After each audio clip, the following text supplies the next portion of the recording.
Hey everyone, so I got a quick Jeep tech tip. How to make sure your front axles properly align and centered under the front of your Jeep. And the only thing you're gonna need is a tape measure. And it's really easy. Anyone can do it. You could do it, and I have confidence. You could do it in your driveway, you could do it in your backyard, your garage, or even AutoZone. Hell, I've seen people take out transmissions there and no one says anything. But I'm gonna show you the method that I use and the way I do it. A lot of guys will use the same method. If you go to the alignment shop, they might be doing it a little bit differently. So with that said, let me get the camera turned around and I'm going to show you. So give me a second. Now this is the front of the Jeep.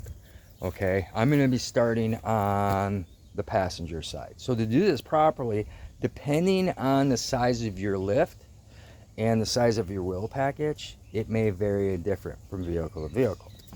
But what we want to try to do is, because we want to try to do it on the driver's side as well, or if you start on the driver's side, you want to make sure you do it on the passenger side, vice versa, whatever, right? And we want to pick a flat spot, the same spot that would be on the driver's side.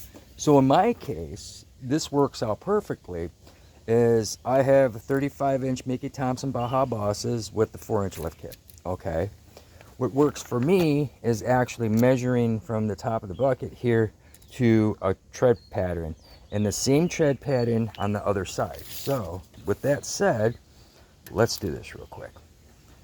My measurement is 14 inches. Now we're gonna walk over to the driver's side. Give me a second so I can switch hands. Got my hands switched. I picked exactly the same spot on the tire tread to the bucket.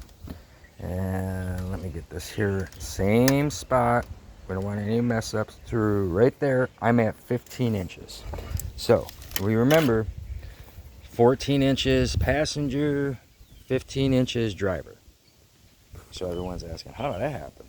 So real quick, anytime you lift your Jeep Wrangler, if it's a 1-inch, 2-inch, or my case 4 inches, anytime you add lift, you move your axle over.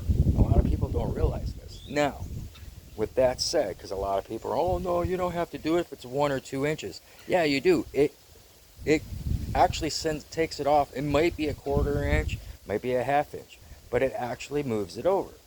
So let me show you this real quick. So we're looking at the front of the Jeep, right? You have your axle, it's level. You add lift, even if it's, you know, a 1/2 inch space or 1 inch or 2 inch, you're still taking the vehicle and lifting it off the axle. Now, I'm going to show you this real quick. So this is your track bar, right?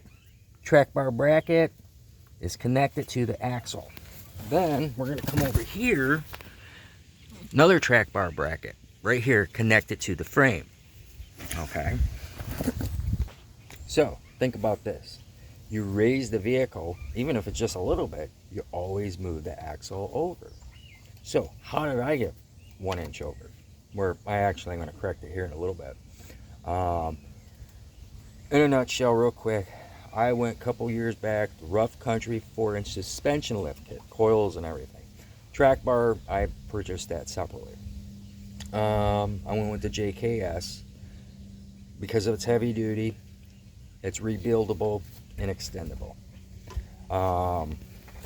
But anyways, long story short, I went with the rough country suspension lift kit. I know you hear a lot of issues with these, especially with their coil springs. 4 inches, put them on here. I was at 3 inches. Okay, whatever. Contacted them, told them what was going on. They sent out under warranty, 4 inches, same coils, put them on there, still at 3 inches. They drooped too much. So I went ahead, just got done with it. I was tired of it. We went ahead and got the Skyjacker dual rated coils at a true 4 inch. So I went from 3 inch, that we thought it was 4, but it technically wasn't, and we went up 1 inch. So it moved the front axle over. This is something that has to be corrected immediately. The track bar having worn out bushes or your front axle not aligned properly can cause the death wobble. This is one of the issues with this.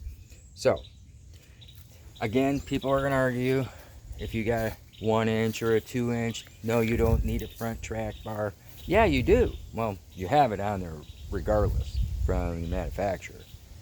Um, but I recommend you getting a adjustable track bar.